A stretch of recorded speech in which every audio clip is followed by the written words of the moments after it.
Hey everyone, welcome back to The Savoring. I'm Jimmy. And I'm Richie. And today we're going to make some super simple fried oysters fresh from the Gulf.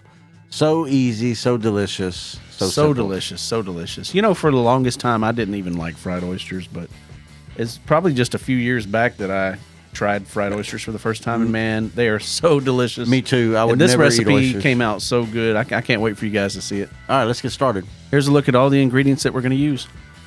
So this is a really easy recipe. We're going to use some medium ground cornmeal. We're going to use some all-purpose flour. For the wet batter, we're going to use 2 eggs and some hot sauce. We're going to use a Cajun blend seasoning. This is 16 ounces of oysters. Don't throw the oyster liquid away. I save it for a stock or a gumbo. There's a little bit left in here, but I reserved most of it and put it to the side. First off, we're going to crack our 2 eggs in a bowl.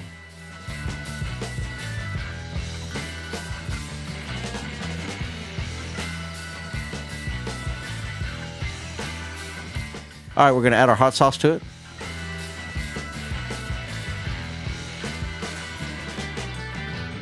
And then we're going to mix that up.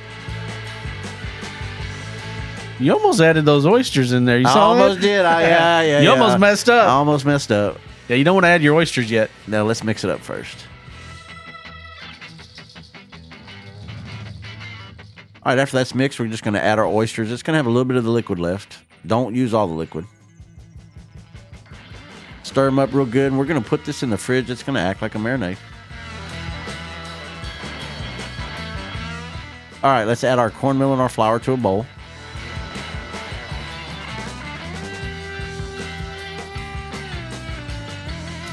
We're going to add in the Cajun spices, and we're going to whisk this thing really, really good.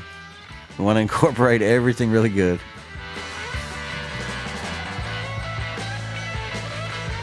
All right, once the flour's ready, let's take the oysters out of the fridge. We're going to use a spider, and we're going to scoop them out. You want a little bit of the batter to go in there with it. That's not going to hurt anything because we're going to put this in a mixing bowl. So now we're going to add them to our batter bowl. This is a batter bowl. We're going to put a link in the description. It makes frying things so much easier to batter things up.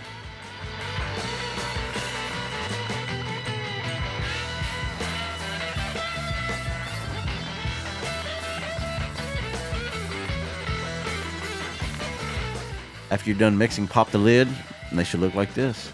Look at that. Ah, beautiful. And let them sit. Don't put them straight in the fryer. It's best to let them sit for 5-10 minutes before you put them in the fryer. You can let them sit longer. It's not going to hurt anything. We just transferred them to a plate and got the fryer ready. We're using a deep fryer. We got the oil set right at 360.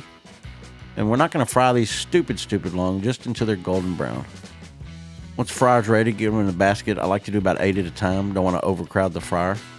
You put too many in there, it's going to drop the temp of your oil, and they're going to come out real oily. Drop them in. Perfect. Let them go. About a minute through frying, I like to pull the basket up, make sure none of them are sticking together or sticking to the basket. Give it just a little bit of a shake, then I put it right back in. A couple minutes through, I pick them up one more time, take a look at them, give it a final shake, make sure nothing's still sticking, and I put them back in and finish them up. Once they're done, they'll start floating to the top. I still go a little bit longer to get the color I like. All right, yeah, that's a good looking color right there. Once I get that nice golden color and they're floating, that's when they're ready. These are super crispy. So I normally get a little wire rack and put it above a cookie sheet.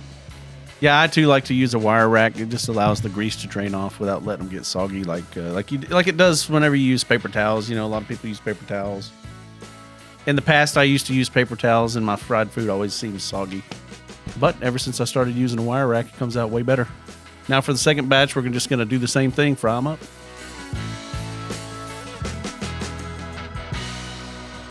Dude, these things look good. Oh, yeah. So there they are, some nice, beautiful golden brown fried oysters straight out of the Gulf. All right, dude, you ready to try these? Yeah, let's give them a shot. Hey, this is the most super simple recipe for oysters. They are easy to do, and they are so good. Yeah, I can't wait to try these things out. Hey, if you like this or you learned anything at all, please like it and subscribe to our channel so we can do a lot more. See you guys on the next video. Thanks, guys.